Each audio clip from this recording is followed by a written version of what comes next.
In the deserts of Arabia, an insurgency war was raging years before I got to France. Tribes of Bedouins had united to fight a war that was very different from the one we fought in the trenches. Using small, mobile units, they challenged the might of an empire, and they were rallied around the ideas of a single, influential warrior. Ideas of freedom and change.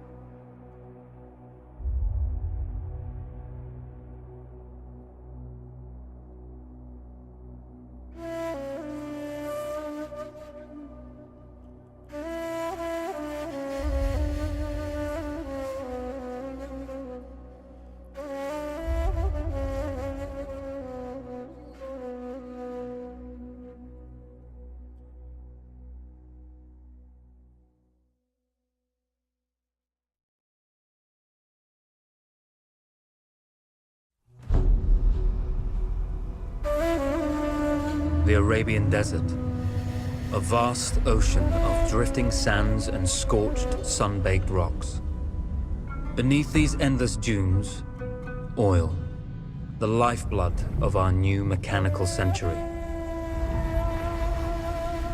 For more than 400 years, the Ottoman Empire has ruled these lands, controlling all that's to be found here.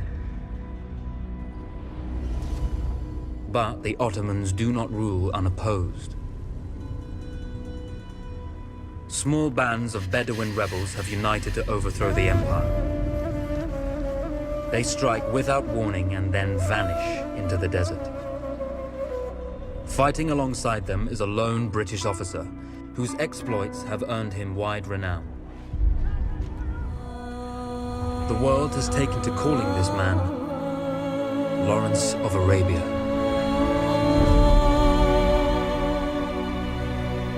In the desert, you rely on good planning, but you also hope for a dash of luck. And luck was with us when we learned of a recently derailed Ottoman train carrying a most interesting piece of cargo.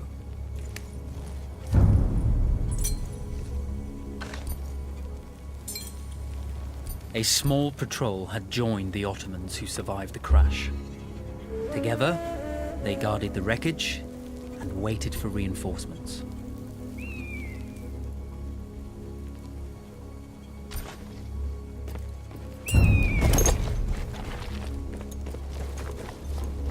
A lone fighter has just one advantage over a large enemy force. A lone fighter can move unseen.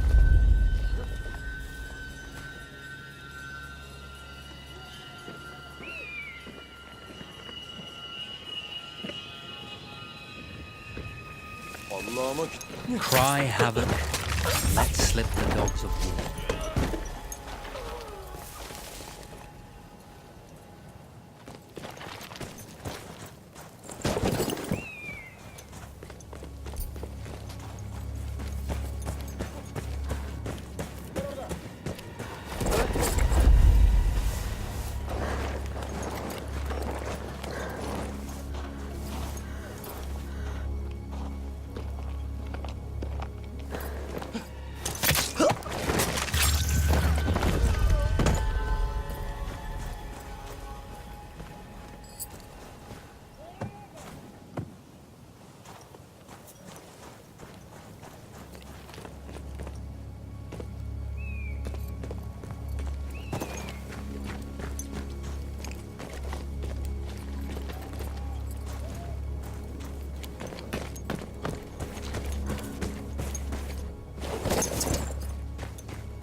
Ortaya çıkarsan işini derhal bitireceğim.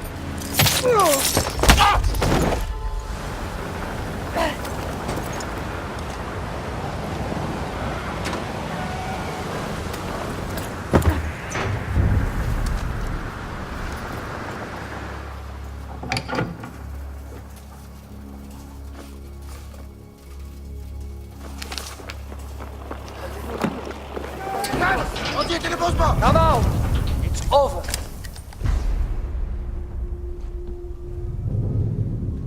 Well, you did not think we would be fast enough to catch you here, did you? Lawrence of Arabia.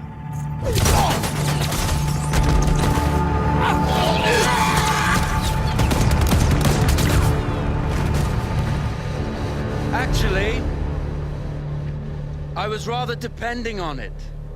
Lawrence. Well, this is very clever. Now the hunter becomes the hunted. So who might you be? How enchanting you are, my dear. Ahmed. I'll show you enchanting. If it weren't for you, I'd be free. Free, is it? You'll be free when you're dead. And I'm happy to tell you, the Empire intends to grant you all this freedom very soon. Even now, an engine of destruction scours this desert, obliterating your allies, your families, your homes. Soon there will be nowhere to run. Nowhere to hide.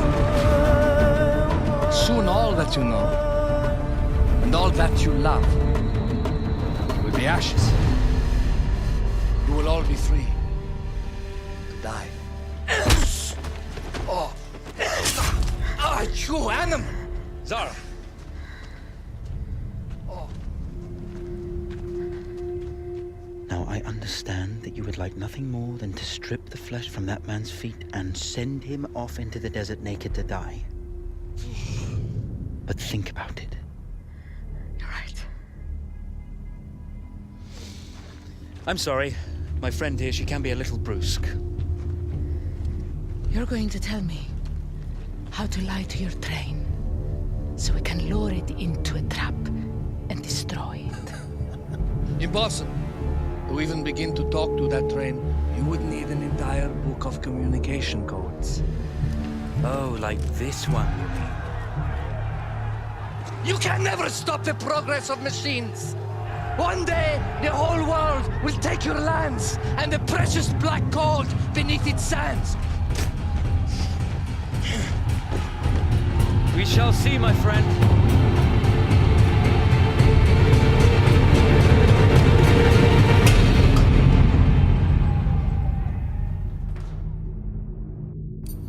Of course, obtaining the codebook was not enough.